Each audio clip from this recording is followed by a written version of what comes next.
বিশ্বনবী তাহাজ্জুদের সময় দাঁড়িয়ে যেতেন ছোট্ট একটা ঘরে, চাটাইয়ের উপরে বিশ্বনবী মা এসে শুতেন, গাদাগাদি করে জায়গা নাই। মাঝরাতে বিশ্বনবী তাহাজ্জুদের জন্য দাঁড়াতেন, আল্লাহু আকবার বলে দাঁড়িয়ে যেতেন, নামাজ শুরু করে দিতেন। বিশাল বড় সূরা পড়তেন, কিরাত পড়তেন, রুকু করতেন, কিন্তু সিজদার জায়গায় সিজদা দেওয়ার জায়গা নাই। সিজদার জায়গায় মা এসে পা বিছিয়ে শুয়ে আছে। বুখারীর বর্ণনা, বিশ্বনবী সিজদায় যে হাত দিয়ে মা এসার পায়ের মধ্যে চিমটি কাটতেন, মা এসা বুঝতে পারতেন বিশ্বনবী এখন সিজদায় যাবে। সুবহানাল্লাহ পড়েন। মা এসা বুঝতে পেরে পা দুইটা সরিয়ে নিতেন, বিশ্বনবী সিজদা দিতেন। সিজদা দিয়ে বিশ্বনবী যখন আবার দাঁড়িয়ে যেতেন, মা আয়েশা পা বিছিয়ে আবার শুয়ে পড়তেন। কি ইবাদত ছিল বিশ্বনবীর! হাত্তা তাতাওয়াররামু খাদামা। মা আয়েশা বলতেন বিশ্বনবী দাঁড়িয়ে থাকতে থাকতে এত সময় ধরে তাহাজ্জুদের সালাত করতেন, ওনার পা গুলো ফুলে এরকম টিউমারের মতো মোটা হয়ে যেত। সুবহানাল্লাহ পড়বেন না? দাঁড়িয়ে থাকতে থাকতে বিশ্বনবীর পা গুলো টিউমারের মতো মোটা হয়ে যেত। প্রথম রাকাতে বাকারা, আলী ইমরান পড়ে ফেলতেন। সুবহানাল্লাহ পড়েন। বিশ্বনবীর পা যেন ফেটে যাবে, এভাবে হাত বেঁধে দাঁড়িয়ে থাকতে থাকতে বিশ্বনবীর হাতগুলো বাঁকা হয়ে যেত, ব্যথা হয়ে যেত। বিশ্বনবী তখন হাত দুইটা ছেড়ে দিতেন। আবার যখন এনার্জি ফিরে পেতেন, যখন বিশ্বনবীর ভালো লাগতো, আবার হাত বাঁধতেন। পড়েন সুবহানাল্লাহ। তার মানে হাত ছেড়ে দিও নামাজ পড়া যায়, হাত ছেড়ে দিও। মালিকি মাযহাবের কিছু স্কলাররা ওনারা মত নিয়েছে, ওনাদের অনুসারীরা ইরসাল করে। আমাদের দেশে কেউ বাদে এইভাবে, কেউ এইভাবে, কেউ এইভাবে। মালিকিরা বাদেই না, কে বাদবই না, কি করবি কর, আছে না নাই? আপনি যদি হজ করতে যান মক্কা মদিনায় এই আমলগুলো দেখতে পারবেন। এটা সুন্নাত একটা আমল। হাত ছেড়ে দিলেও যেখানে সালাত হয়ে যায় ওই জায়গায় কই বাঁধবে এই নিয়ে কিলাকিলি আছে না নাই? উপরে না নিচে, আমিন জোরে না আসতে, আছে না নাই? বিশ্বনবী লম্বা সময় দাঁড়িয়ে তাহাজ্জুদ করতেন। তাহাজ্জুদ করলে আপনার মর্যাদা বাড়ায় দিবে কে?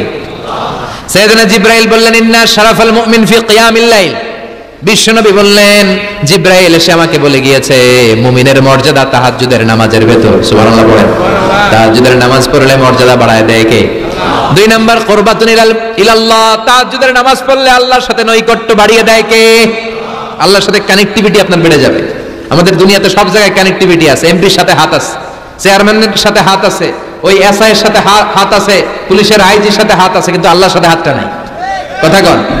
আসল জায়গায় কানেকশন লাগানো দরকার। চিল্লায় বলেন ঠিক কি না? মান লাহুল মাওলা ফালাহুল কুল্লু। যে ব্যক্তি আল্লাহর হয়ে যায় গোটা বিশ্ব তার হয়ে যায়।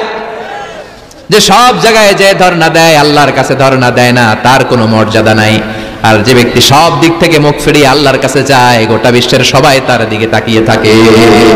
এজন্য সম্পর্কটা লাগাইতে হবে কোন জায়গায়?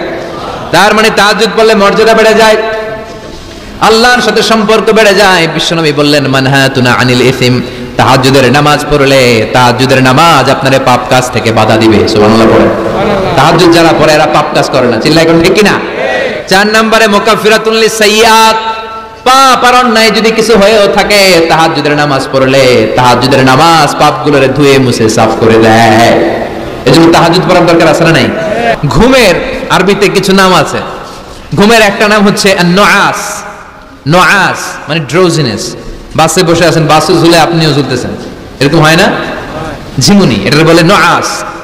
আরেকটা হচ্ছে সামান্য হালকা লাইট স্লিপ, সামান্য ঘুম, এটা বলে পাওয়ার ন্যাপ। হালকা হালকা ঘুম, ঘুমও আসছে, আবার কে যেন কথা বলে ওইটাও শোনা যায়, এরকম ঘুম আছে না নাই? এটার বলে সিনা। আরবিতে এটার কি কয়? সিনা। আরেকটা হচ্ছে ভালো ঘুম, এটার বলে নাউম। এটার কি বলে? তাহলে পাইলাম নুআস, সিনা, নাউম। আরেকটা হচ্ছে জন্মের ঘুম। কিরকম ঘুম? এমন ঘুম যেই ঘুমে ডাকলেও মানুষ ওঠে না, যেটা শেষ রাতে আমাদের যে ঘুমটা হয়, তার 3টা-4টার দিকে কম্বল টেনে টেনে আরেকটু ঘুমাইতে মনে চায়, এরকম একটা ঘুম আছে না নাই? এই ঘুমটাকে আরবিতে বলে হুজুদ। কি বলে? সবাই বলেন। এই হুজুদের ঘুমকে স্যাক্রিফাইস করে ওই টাইমে যে সালাতটা পড়া হয়, ওই সালাতকে আরবিতে বলে সালাতুল হুজুদ বা সালাতুত তাহাজ্জুদ। সুবহানাল্লাহ পড়বেন না? এজন্য রাব্বুল আলামিন বলেন, ওয়া মিনাল লাইলি ফাতাহাজ্জাদ বিহি নাফিলাতান লাকা আসা আন ইয়াবআসাকা রাব্বুকা মাকামাম মাহমুদা। ও নবী, রাত্রিবেলা দাঁড়িয়ে আপনি তাহাজ্জুদের নামাজ পড়েন, আশা করা যায় বিশাল সম্মানিত মহিমান্বিত জায়গায় আল্লাহ আপনারে বসায় দিবে গো নবী। ঠিক কি না? তাহাজ্জুদের সালাত পড়লে মর্যাদা বাড়ায় দেয় কে? মুমিনের বৈশিষ্ট্য, তারা রাত্রিবেলা তাহাজ্জুদের সালাত পড়ে। ইমানদারদের বৈশিষ্ট্য, তারা হলো ফুরসানান নাহার রুহবানাল লাইল। রাত্রিবেলা তাহাজ্জুদের যায় নামাজে কান্নার ঝড় তুলে, দিনের বেলায় ঘোড়া হাঁকিয়ে জিহাদের ময়দানে জিহাদ করে। ঠিক কি না? দিনের বেলায় চলবে কি জিহাদ। এজন্য বিশ্বনবীর প্রথম প্রশিক্ষণ নিতে বললেন আল্লাহ, কুমিল্লা ইলা ইল্লা কালিলা। ও নবী, বিশাল মিশন নিয়ে দুনিয়ার বুকে আপনি এসেছেন গো নবী। প্রথম প্রশিক্ষণ যেটা নিবেন, রাত্রি বেলায় দাঁড়িয়ে দাঁড়িয়ে তাহাজ্জুদের প্রশিক্ষণ। বিশ্বনবীর আদেশ করলেন কে? কিসের আদেশ? সবাই কোন, আরো জোরে। ওই মুহূর্তটা তাহাজ্জুদের সময়টা এমন সময়, ইয়ানজিলু রাব্বুনা ইলা সামাইদ দুনিয়া, রব্বুল আলামিন আরশের উপর থেকে দুনিয়ার আকাশে নেমে আসে মানে বিশেষ একটা মনোযোগ দেয়। আর দুনিয়াবাসীরা ডেকে ডেকে বলে, গোলাম আলা মিন মুস্তাগফিরিনা গফির আলা, কার ক্ষমা লাগবে ক্ষমা চাও, সব গুনাহ আমি ক্ষমা করে দেব।